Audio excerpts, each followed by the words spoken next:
We should be live. What's going on, everybody? Hold on, Hopefully, let me get a anyways. link out and we should be good to Hey, go. look, my phone just notified me that I need to put it on vibrate and that we are live on YouTube. We Fantastic. it says we're live now. All right. Let us get a link up.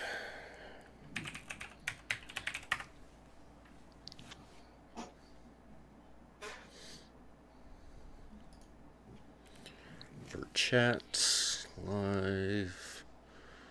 Live now. Alright. And pop out. Let us get a link up. Okay, and it does sound like they can hear me this time. So, kudos to that. I didn't screw it up 2 weeks in a row. Well, I did, but yeah. Alright, so, Sylvia, you're going to start us out. Okay. Let me get a link out real fast and should be good to go.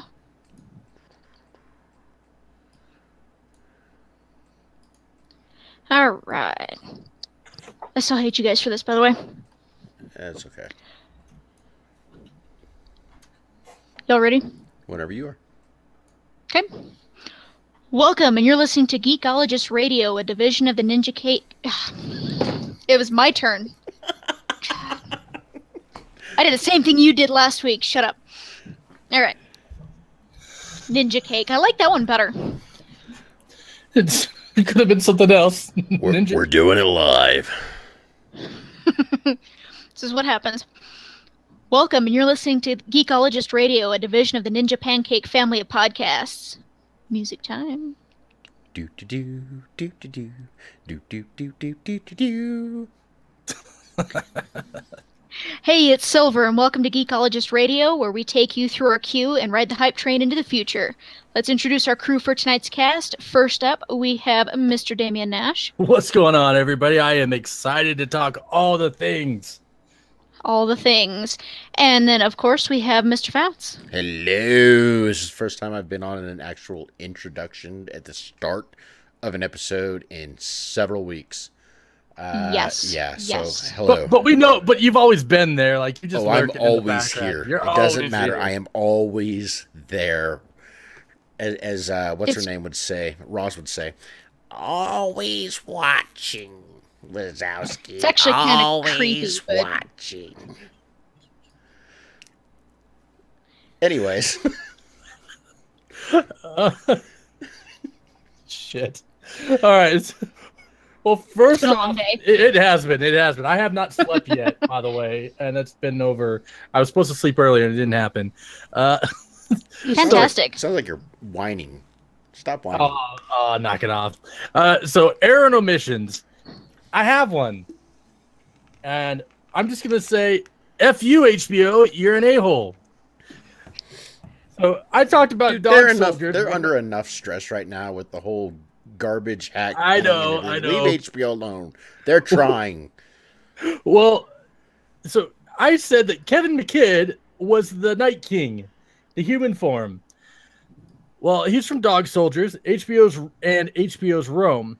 He was wanted to play the pivotal role in Game of Thrones, more notably as the Night King.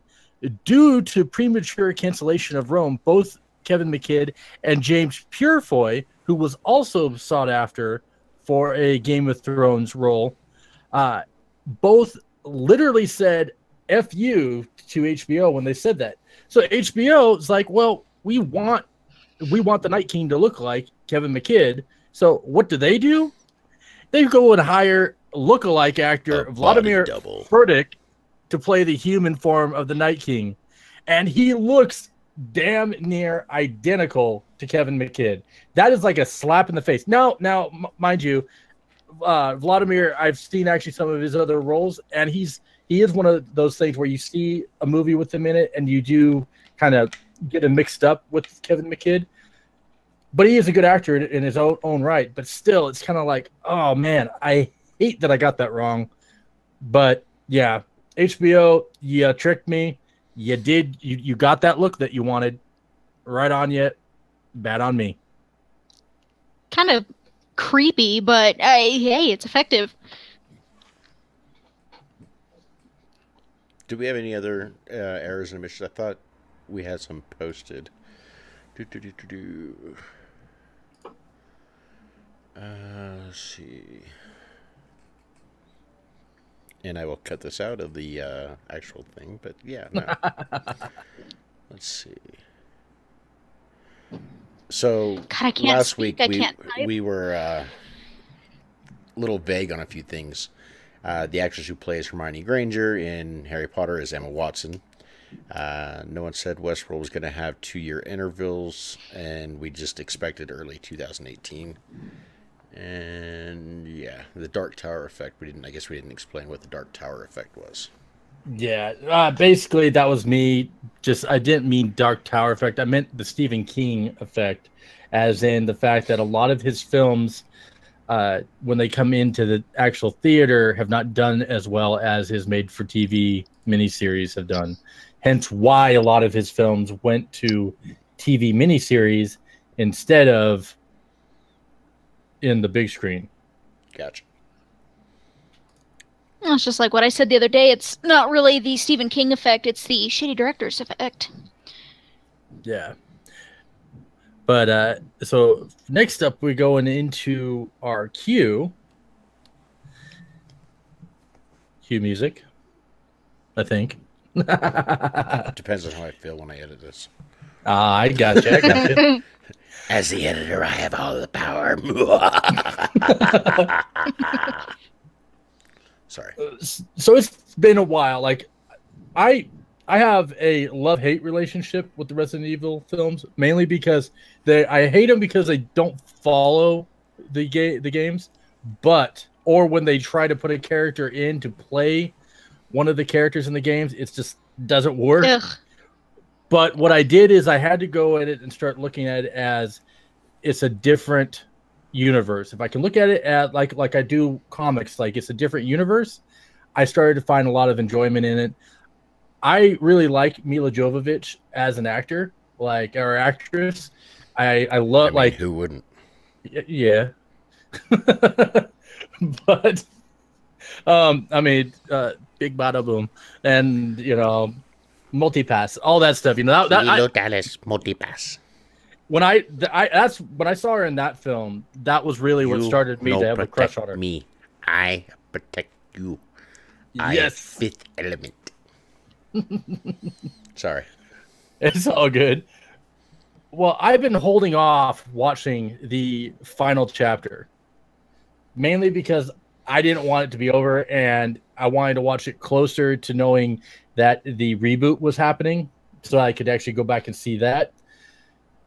But my daughter and I, we had some one-on-one time the other night, and I wanted her to watch something where it had a strong female lead, so I wanted to see a girl kicking ass, and Wonder Woman isn't out to rent yet, so we went with Resident Evil, the final chapter, and it does a really good job of tying up all the loose ends. Somewhat predictable, but it was enjoyable. Like, I liked the creature effects. I liked everything. Basically, the synopsis is Alice returns to where the nightmare began, the Hive in Raccoon City, where Umbrella Corporation is gathering its forces for a final strike against the only remaining survivors of the apocalypse. Director and writer Paul W.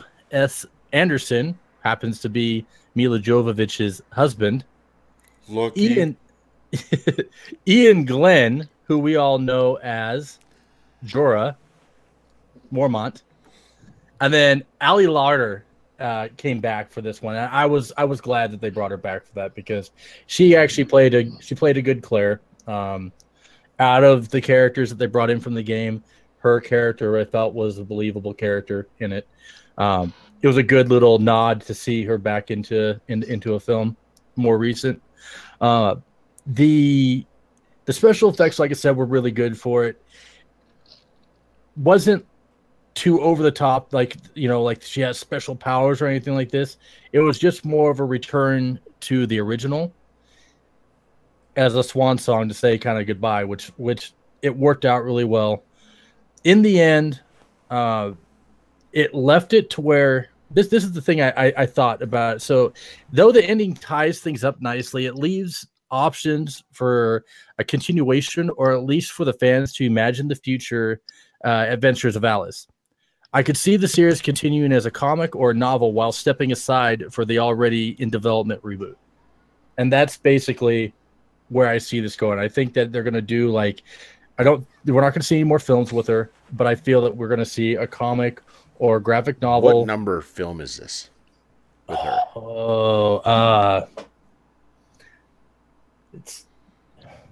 I want to say it's 6 or 7. That's what I was just thinking. Definitely time to retire this.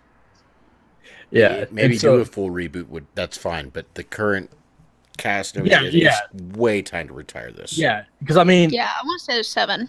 I saw the first Resident Evil on my on my bachelor party when I was 21, getting married for the first time to a crazy lady, and I had one buddy over, and my bachelor party was Resident Evil. So I guess that's kind of I guess I could say it's my love-hate relationship with it.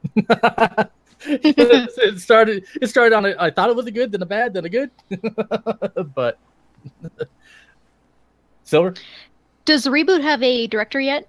I have not looked that far up on it. I know that they are writing the story. That's what I know right now.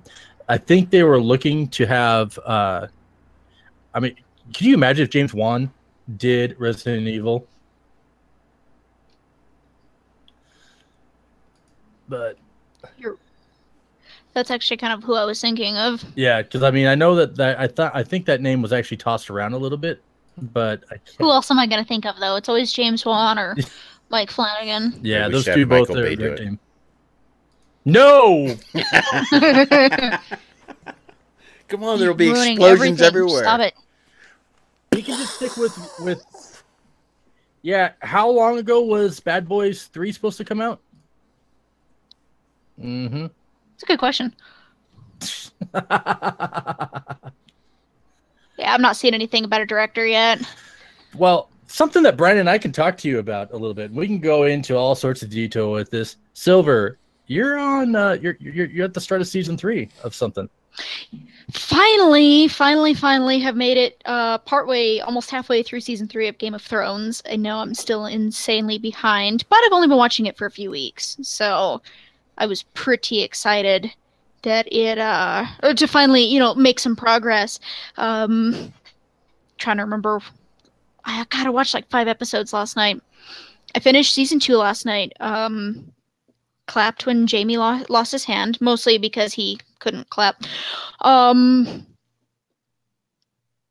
trying to remember where was that. The last thing that I remember was clap with one hand.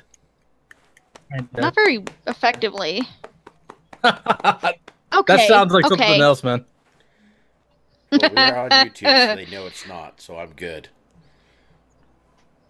Oh, actually, I'm going to interrupt real quick. I did just get a text that the YouTube video is buffering so badly that it is unwatchable at the moment. Well, tell them to get better internet. They're running on my internet, which is... That's the problem, then. Expensive. I see how it is. Yeah, probably. Yeah, I'm showing it's live. So I didn't know if it was anything on our end or... No, it's probably all on my end. Okay, cool. So I'll probably